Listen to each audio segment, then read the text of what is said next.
A paz seja conosco. Nas questões 907 a 912 do Livro dos Espíritos, Kardec resolve estudar um tema, exatamente o tema das paixões. A palavra paixão pode significar, do ponto de vista do seu estudo aprofundado, três grandes coisas. E em cada um destes períodos, o significado motivou a reflexão por parte de pensadores que foram a fundo tentando entender o que Kardec também vai buscar analisar ao lado dos espíritos. Devemos a Nicola Abagnano, no seu vocabulário de filosofia, a possibilidade de identificar esses três grupos. No primeiro, mais recuado, a palavra paixão tem o mesmo significado de afeição. A modificação passiva, no sentido mais geral, em que empregada no grego e no latim, que inclusive nos legou a sua origem, o passio. No segundo momento,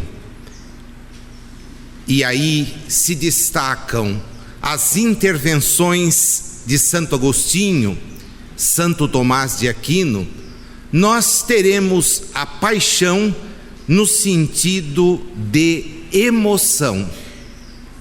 E agora, esse significado acaba ganhando corpo até os iluministas, que vão, dentro das perspectivas que motivaram as suas reflexões, nos legar uma terceira visão, a ação de controle e direção por parte de determinada emoção sobre toda a personalidade de um indivíduo humano.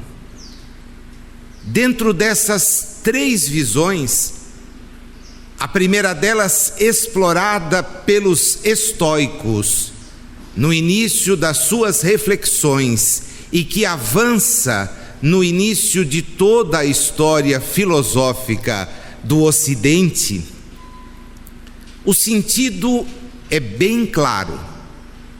Toma-se a paixão por uma afeição.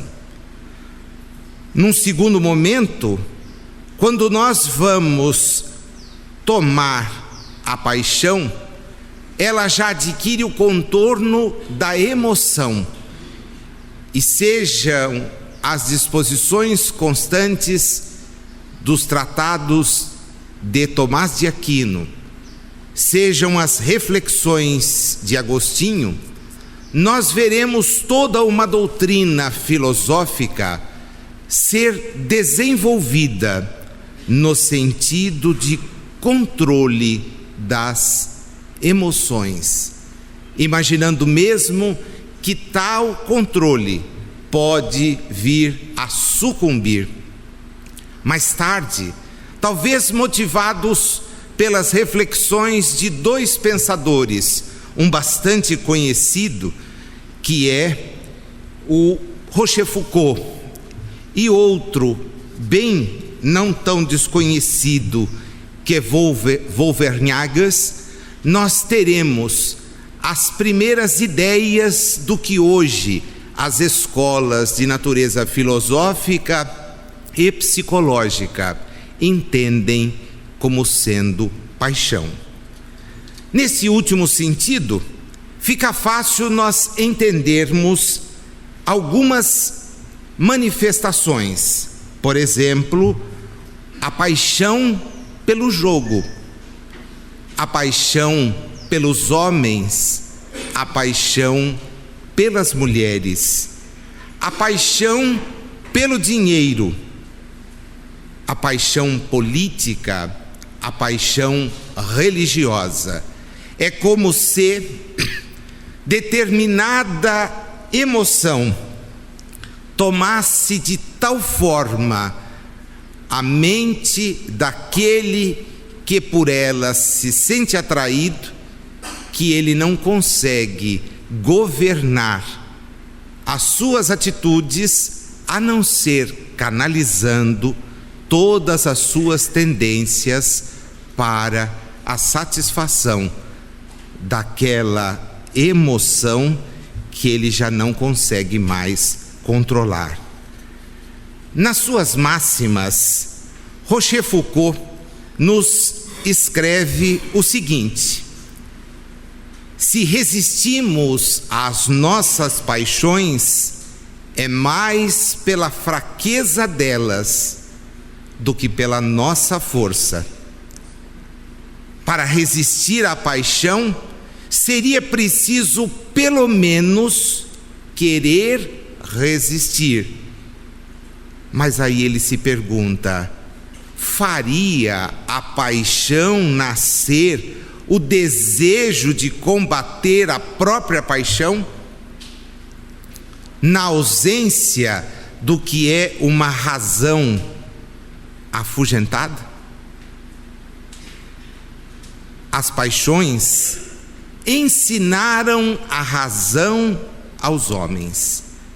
E é neste sentido de levar o homem a pensar a respeito do que faz com as paixões que eventualmente o dominam, que Immanuel Kant, na Crítica da Razão Prática, nos ensina que a paixão é exatamente um tipo de caminho que impede a racionalidade de agir.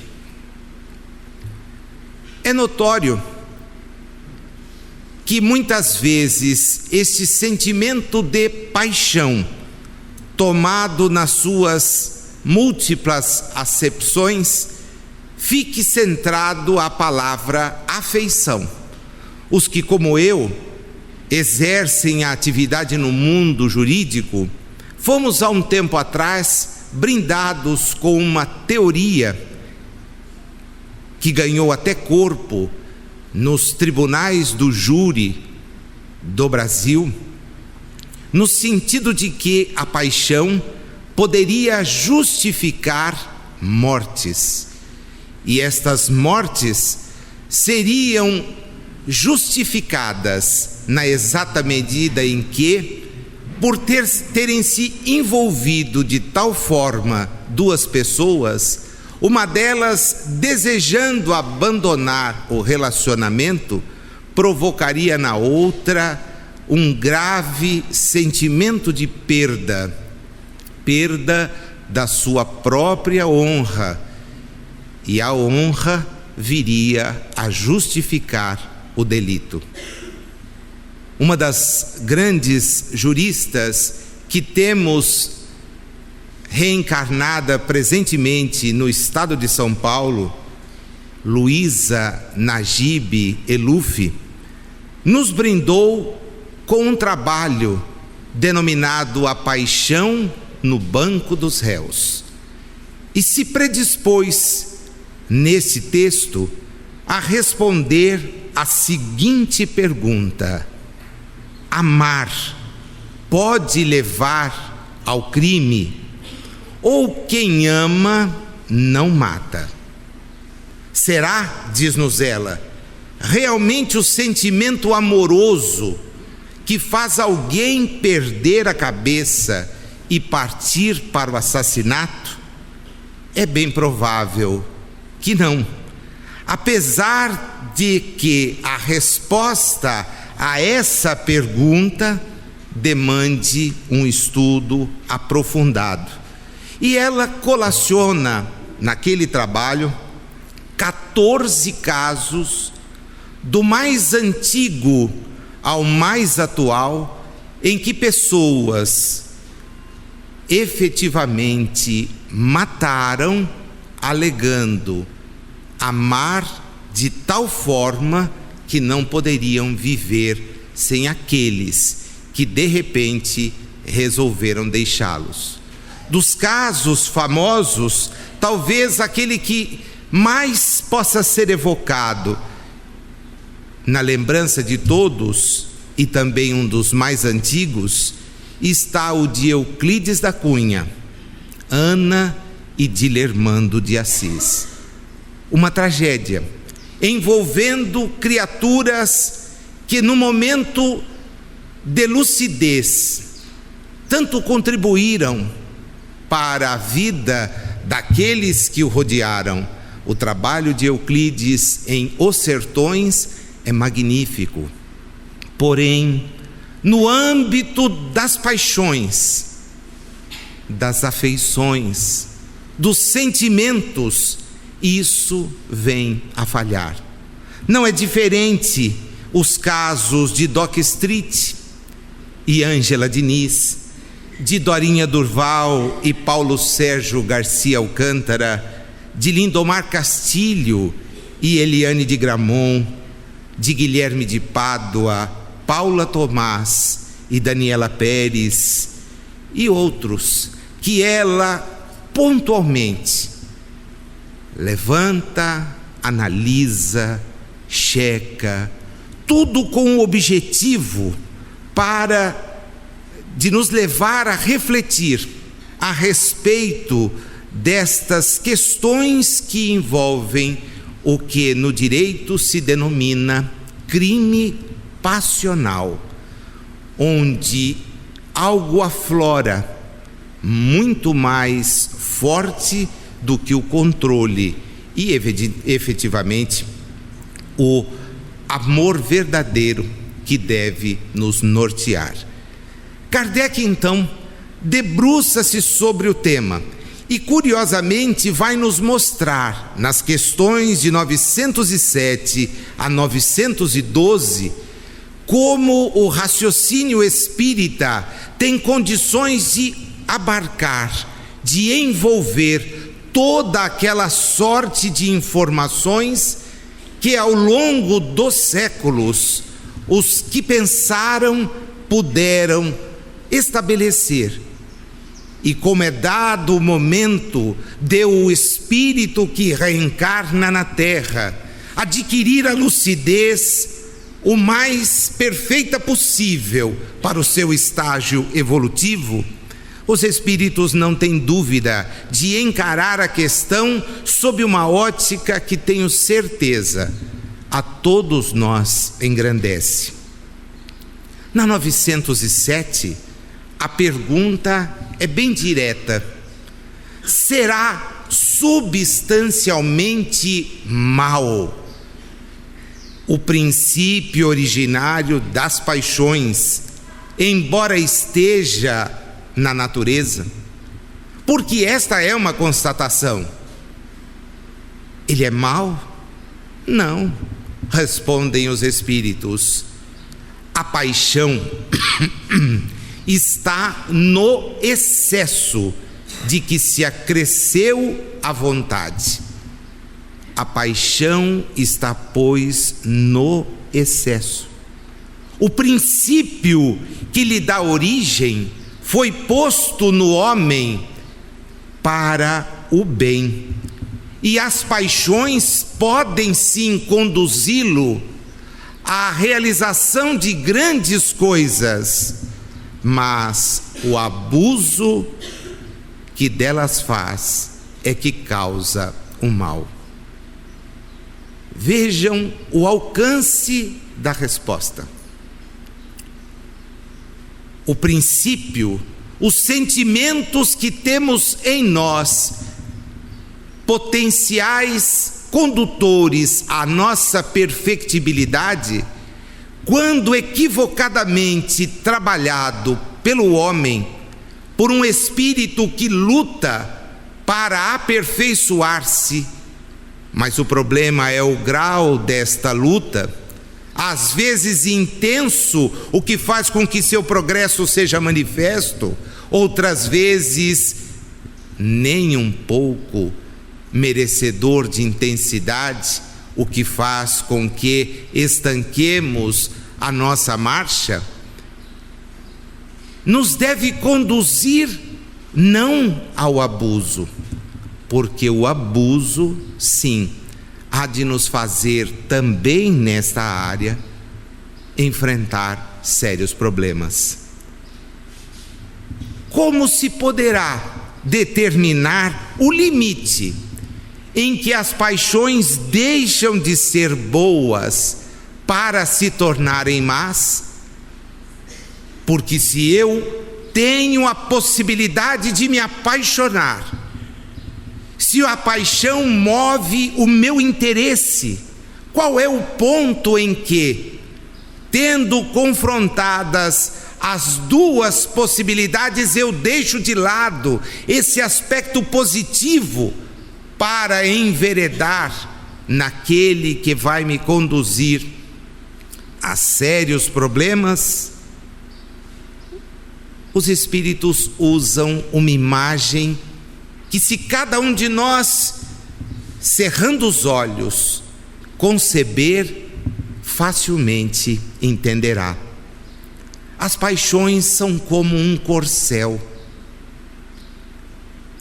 Só tem utilidade quando bem governado, e que se torna perigoso desde que passe a governar. Olha que imagem. Se nós imaginarmos um cavalo, porque é isto que eles nos mandam conceber, toda a utilidade do animal para o trabalho, para o serviço, só encontra sentido quando ele é canalizado, sua potencialidade é canalizada para a realização daquele trabalho. Do contrário, sendo ele o condutor, nós não podemos esperar nada diferente do que uma condução de natureza irracional pode vir a apresentar. Uma paixão, insistem eles, se torna perigosa a partir do momento em que deixais de poder governá-la, e que dá em resultado um prejuízo qualquer para vós mesmos ou para outrem. É este o sentido de que, quando apaixonadamente deixamos de raciocinar, nós acabamos trazendo a nós mesmos, primeiramente, um grande prejuízo. Mas, se ele retarda a nossa jornada evolutiva, é uma opção do livre-arbítrio. Porém, quando isto leva ao sofrimento do outro, quando isto conduz a dor ao outro, o limite tênue entre usar e abusar exige toda a nossa atenção. Na anotação que faz à resposta que os Espíritos lhe oferecem, o codificador então mostra como havia conseguido compreender na racionalidade o ensino apresentado. E quando ele se vale do expediente de comentar as questões, é porque elas, e essa é uma constante, são para ele um desafio que nos compete superar. As paixões são alavancas que decuplicam as forças do homem e o auxiliam na execução dos desígnios da providência. Se o homem, porém, em vez de as dirigir, deixa que elas o dirijam, cai o homem no excesso, nos excessos, e é a própria força que, manejada pelas suas mãos, poderia produzir o bem, contra ele se volta e o esmaga. O que poderia nos conduzir então a situações de grande avanço, acaba trazendo para todos nós um sério problema. Toda paixão, insiste ele, tem o seu princípio num sentimento, numa necessidade natural. O princípio, pois, jamais será mau, pois que assenta numa das condições providenciais, sim, da providência para a nossa existência. A paixão, propriamente dita, é a exageração de uma necessidade, de um sentimento. Então o mal está onde? No excesso. Posso amar alguém? Pode, mas sem excesso, porque o excesso pode levar a sufocar. Não é possível que justifiquemos o amor tirando existências em nome da sua supremacia. Posso amar uma determinada atividade? Claro que sim. Devemos amar mesmo aquelas em que estamos inseridos, mas sem nos excedermos, a ponto de já não mais justificar, ou de excessivamente justificar a nossa ausência em outros compromissos. Não posso ir porque estou trabalhando. O trabalho é tão importante, hoje não tenho tempo. Mas nós estamos reunidos e infelizmente eu não posso. O trabalho me chama. Eu acho que é um misto de desorganização que às vezes nos chama. Porque se formos efetivamente organizados, encontraremos tempo para tudo. E não deixaremos que certas necessidades aflorem mais do que outras, porque a única necessidade que deveria aflorar em todos nós acaba ficando de lado, que é a necessidade de sermos melhores. Esta sempre relegamos, para esta sempre encontramos a contemporização.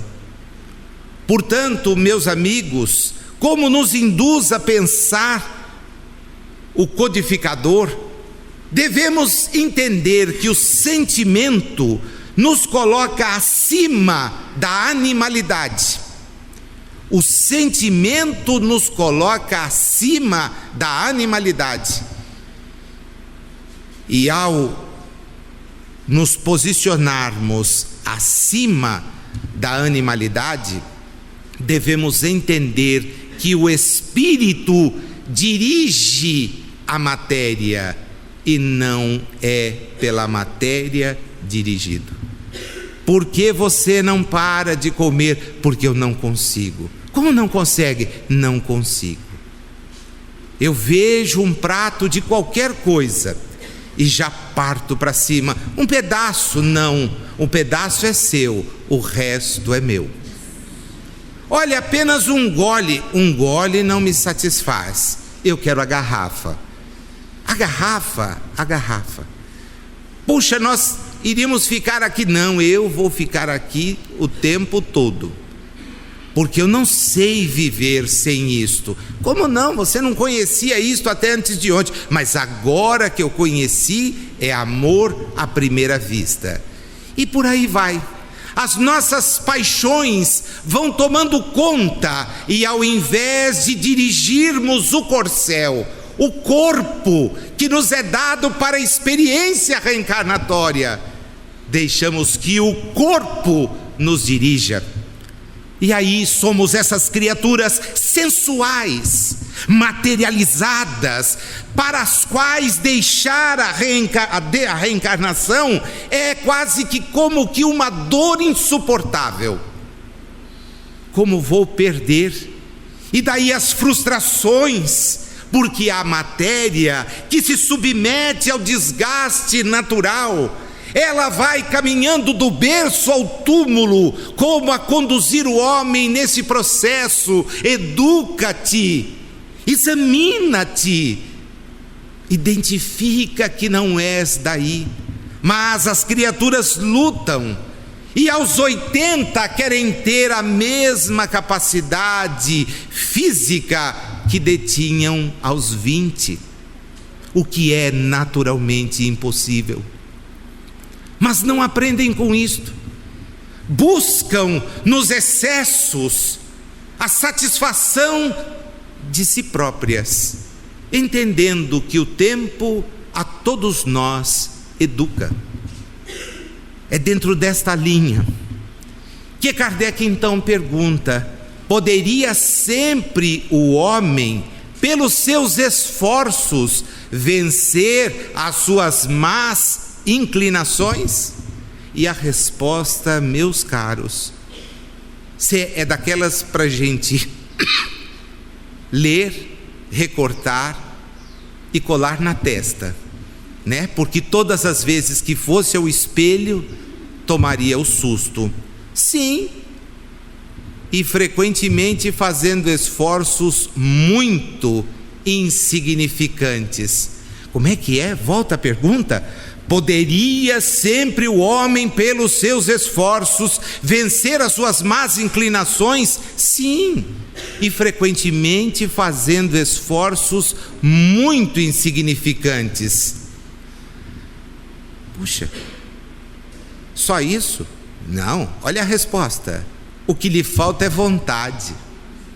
Ah, quão poucos dentre vós fazem esforços. Ah, Naseu, que é isso? O espírito está brincando. Não sabe o esforço que eu faço para pagar a minha casa. E daí? Não, e o esforço que eu estou fazendo, inclusive em hora extra, numa época em que as pessoas estão perdendo emprego, eu estou trabalhando o triplo para pagar o meu novo carro. E o esforço imenso que eu estou fazendo para encher o armário de Badulac, tudo isso não é válido. Mas quem diz que nós viemos aqui para encher armário de Badulac? Chegamos nus e embarcamos na viagem de volta sem absolutamente nada. Sem absolutamente nada.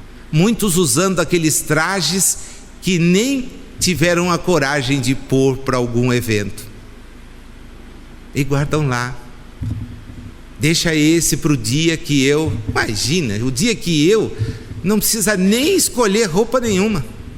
Aquele traje surreal dos hospitais, onde muitos terminam, podia ser usado, né? Podia ser usado aquilo lá mesmo. Dá para emprestar isso aqui? Dá, leva embora. Vai usar para quê? Vejam o esforço que canalizamos para as coisas transitórias. Se canalizássemos para as coisas do espírito, faria o mundo ser diferente num estalar de dedos. Imagina o mesmo empenho de adquirir alguma coisa para conquistar a amizade do outro. O sujeito poupa para comprar um bem que depois estraga. Já pensou usar esse mesmo poupa para ganhar a amizade do outro? Escuta, conta comigo. Olha, eu estou pensando, já estou aqui.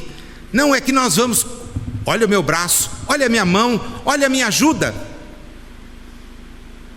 para dar sorrisos, para ser gentil. Já imaginou as pessoas numa fila, umas deixando que as outras passem na frente? Ia ter até briga, né? Porque o sujeito é tão genuíno. A senhora primeiro, não o senhor, não você que está com a criança, não o senhor de idade. O camarada fica irritado porque tem uma fila de gente que, sabe por quê que precisa ter uma fila de gente assim assado? Porque as pessoas não têm educação suficiente para entender isso. Para entender isso. E a educação não é a instrução, é a educação mesmo. A educação mesmo, em que aquele que pode se expressa rapidamente em favor do que não pode. quando os Espíritos nos ensinam o verdadeiro sentido da caridade material, porque o verdadeiro sentido da caridade moral é outro completamente diferente da material. Eles nos dizem que apenas dar a quem nos pede não tem relevância. O mérito é ir de encontro a quem precisa. Aí nós estaríamos numa sociedade diferente. Mas isso não acontece por quê? Porque eu não pratico. Porque se eu praticasse, arrastaria outros comigo. Falta vontade.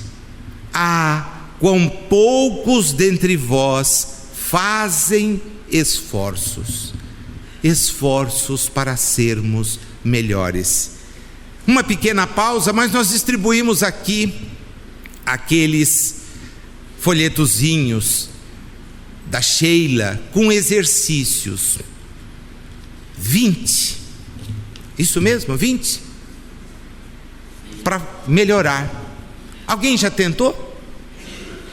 Eu tive alguns retornos fantásticos. Nazil, não saio do primeiro desde aquela data. Eu não acredito, no primeiro. Eu não acredito, no primeiro. Parabéns. Por quê? Porque eu não consegui começar ainda.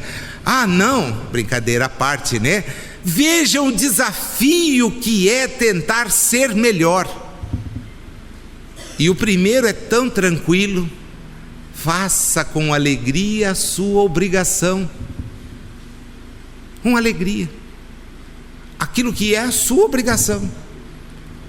Não dá. Você não tem o chefe que eu tenho. E daí? Você não conhece a minha colega de sala. E daí? Façamos com alegria, porque assim nós contagiaremos aqueles que estão conosco. No exame desta questão do quanto é difícil melhorar-se, como é possível vencer as paixões, Kardec, na Revista Espírita do ano de 1863, no mês de julho, traz-nos uma análise a respeito do seguinte caso.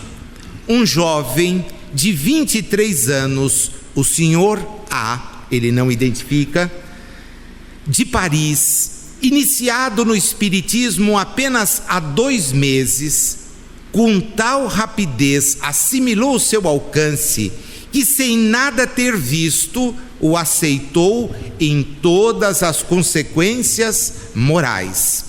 Dirão que isto não é de admirar de parte de um moço, e só uma coisa prova: a leviandade e o entusiasmo irrefletido. Seja, mas continuemos. Esse jovem irrefletido tinha, como ele próprio reconhece, um grande número de defeitos, dos quais o mais saliente era uma irresistível disposição para a cólera, desde sua infância. Pela menor contrariedade, pelas causas mais fúteis, quando entrava em casa e não encontrava imediatamente o que queria, se uma coisa não estivesse em seu lugar habitual, se o que tivesse pedido não estivesse pronto em 1 minuto, entrava em furores, a ponto de tudo arrebentar. Chegava a tal ponto que um dia, no paroxismo da cólera, atirando-se contra a mãe, lhe disse: "Vá embora ou eu te mato." Depois, esgotado pela superexcitação, caía sem consciência. Acrescente-se que nem os conselhos dos pais, nem as exortações das religiões tinham podido vencer esse caráter indomável, aliás, compensado por vasta inteligência, uma instrução cuidada e os mais nobres, ao menos do ponto de vista da aparência, sentimentos. Kardec, então, troca ideia com esse jovem por carta, né? E esse jovem lhe revela que a partir do momento em que tomou conhecimento do livro dos Espíritos e o devorou na sua leitura, impôs-se não mais deixar-se vencer pela cólera. E revela a Kardec: já não tenho, desde que li as páginas da obra, nenhum comportamento colérico. Procurei a todos os quais ofendi, e a eles enderecei meu pedido de desculpas. E mais do que isto, estou reparando todas as injustiças que cometi, certo de que meu espírito veio para a reencarnação com o propósito de melhorar-se. Aí nós podemos nos perguntar: será que teríamos condições de endereçar ao codificador uma carta assim? Desde que conheci a doutrina espírita, eliminei um único equívoco das minhas condutas. Será que eliminei 2? Será que estou realmente ciente de que sou um espírito reencarnado para o qual as ilusões de eventuais reinos celestes não mais imperam?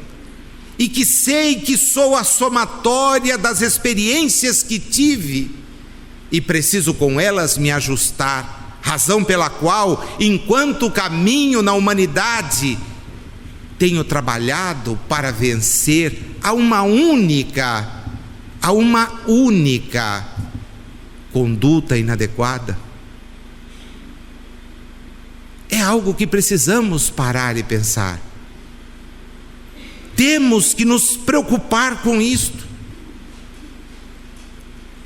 Na questão 910, pode o homem achar nos espíritos eficaz assistência para triunfar de suas paixões? E aqui então nós encontramos a resposta: basta pedir a Deus, ao seu guia, com sinceridade, e obteremos o amparo necessário. Agora, por favor, não venhamos a excluir a nossa parte, porque isso as religiões já fazem por aí. Dizem que basta pedir a Deus, mas é necessário que os homens façam. Basta pedir a Deus que haja paz, mas quanto de paz eu semeio no meu dia? Basta pedir a Deus que o amor esteja presente entre os corações, mas quanto de amor eu outorgo àqueles que comigo convivem? Basta pedir a Deus que a solidariedade impere, se eu não sou solidário com os meus vizinhos? Como é que eu posso ser hipócrita a esse ponto de imaginar que os bons espíritos vão amparar aqueles que não empreendem esforços para serem melhores? Precisamos parar e refletir. Parar e refletir. Ontem, nos nossos estudos, um comportamento espontâneo chamou a minha atenção. Isto porque nós estudávamos Entre a Terra e o Céu, num capítulo em que Clarencio discorria a respeito dos nossos protetores espirituais. E aparece lá, na expressão de Clarencio, a figura do anjo mau. E uma das nossas amigas rapidamente parou e disse: anjo mau? Clarencio explica o sentido do anjo protetor, do guia. É um mensageiro. E existem mensageiros do bem, como existem os mensageiros do mal. As opções são sempre nossas. Por onde enveredarmos, teremos apoio. Se enveredarmos pelo abuso, não tenha dúvida, continuaremos a receber todo o amparo daqueles que, desencarnados, pensam no abuso. Se nos contentarmos com o uso, não resta dúvida, teremos ajuda. Mas é importante que façamos a parte que nos compete. Na questão 280 do Livro dos Espíritos, já vimos está o esclarecimento de que natureza são as relações entre os bons e os maus espíritos. Os bons se ocupam em combater as más inclinações nos outros, a fim de ajudá-los, e os maus em potencializá-las, respondo eu. Em potencializar, só isto. Você deixa que o cara avance naquilo que ele quer. Na 911, Kardec vai ao limite das suas indagações. Não haverá paixões tão vivas e irresistíveis que a vontade seja impotente para dominá-las. E aqui é onde a gente mais se escora, né? Eu queria, juro que eu queria, mas não deu. É maior do que eu. Como algo pode ser maior do que nós, a não ser Deus? Como? Há muitas pessoas, respondem ele, que dizem quero, mas a vontade só lhes está nos lábios. Querem, porém, muito satisfeitas ficam, que não seja como, entre aspas, querem. Quando o homem crê que não pode vencer as suas paixões, é que seu espírito se compraz nelas, em consequência da sua inferioridade. É só isto, mais nada. Nós não resistimos porque a carne é fraca? Não, porque somos nós fracos. Ainda não estamos convencidos da nossa natureza espiritual e não queremos reprimir as manifestações materiais. Ainda estamos tão envolvidos com a experiência encarnatória que não atentamos para o fato de que ela é uma experiência para os nossos espíritos. Meus amigos, nós preexistimos a esta experiência e nós sobreviveremos a ela. Imaginemo-nos numa grande viagem em que tenhamos feito vários propósitos de estudo, de aprofundamento. Despedimo-nos dos que nos são caros, rogamos que orem por nós enquanto estivermos distantes e vamos àquele país que almejaríamos tanto frequentar por algum período para aprender.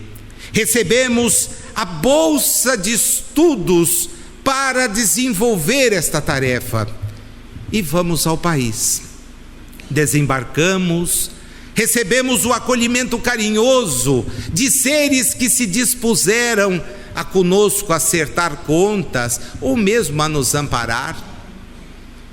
Alguns tiveram até que nos receber forçadamente em razão de compromissos anteriores, mas nos acolhem, nos encaminham, e lá estamos nós no curso da experiência que dura um número considerável de anos na quadra de tempo presente, 70, como dizem as estatísticas oficiais, 80, 90, e chega o dia de voltar. E descobrimos-nos, às vezes, sem condições de voltar. porque para o período de estudos, que tanto rogamos a oportunidade, nós falhamos. Esta é a viagem da reencarnação. Trazemos inúmeros propósitos e descobrimos ao final que não soubemos vencer. Assim os espíritos terminam a resposta: vencê-las, as paixões, é para o espírito uma vitória sobre a matéria. Mas e se eu não conseguir? Bem, toca contar com amigos queridos e influentes para pedir um novo estágio, uma nova oportunidade. E começar como? Geralmente nos dizem eles que às vezes a gente começa num estágio um pouco mais difícil, para poder então ir despertando para este propósito, que é o propósito de sermos melhores. Fecha-se o conjunto de questões com uma recomendação: qual o meio mais eficiente de combater-se o predomínio da natureza corpórea? Porque aí então a gente descobre que o que nos impede, ou o alegado motivo de impedimento, é o predomínio do corcel. É meu corpo que me leva a esta conduta. Mentira, é o seu espírito. É meu corpo quem me força aquela prática. Mentira, é o seu espírito. Foi meu corpo quem me impediu. Mentira, mentira. Porque quando o seu espírito for suficientemente maduro, ele vai direcionar o seu corpo para as atividades que possam conduzi-lo ao engrandecimento. Numa única frase, eles nos respondem: praticar a abnegação. Abnegar-se. Abnegar-se.